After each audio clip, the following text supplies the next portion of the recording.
আসসালামু আলাইকুম। আজকে আমরা বানিয়েছি একদম হেলদি ও রিফ্রেশিং বিটরুটের জুস। এই জুস শুধু টেস্টি না, শরীরের জন্য দারুণ উপকারী। আমরা প্রথমেই একটি বিটরুট নিয়ে নিয়েছি, এটাকে তারপর কুচি কুচি করে কেটে নিয়েছি।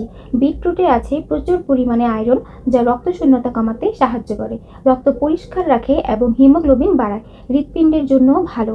এতে থাকা নাইট্রেট রক্তচাপ কমাতে সাহায্য করে, শরীরের শক্তি বাড়ায়, যকৃৎ ও হজমের জন্য অনেক উপকারী, ত্বক ও চুলের জন্য ভালো। সুতরাং আপনারা বুঝতেই পারছেন বিটরুট আমাদের জন্য অনেক উপকারী একটি উপাদান। তারপর আমরা নিয়ে নিয়েছি একটি আপেল।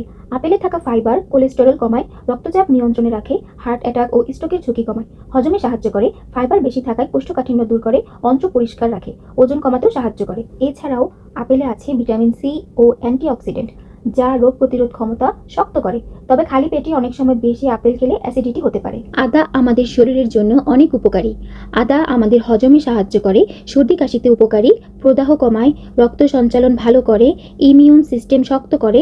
তবে বেশি আদা খেলে গ্যাস্ট্রিক বা বুক জ্বালা হতে পারে, তাই পরিমাণ মতো খাওয়াই ভালো। শেষ উপাদানটি হলো লেবু। লেবুতে প্রচুর পরিমাণে ভিটামিন সি আছে। লেবু আমাদের হজমেও সাহায্য করে, ওজন কমাতে সাহায্য করে, ত্বকের জন্য খুব উপকারী।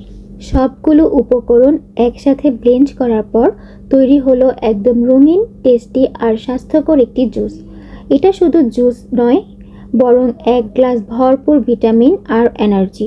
আপনারাও বাড়িতে খুব সহজেই এই জুস বানিয়ে দেখতে পারেন। ভালো লাগলে ভিডিওটিতে লাইক দিবেন এবং আমাদের পাশে থাকবেন। আল্লাহ হাফিজ।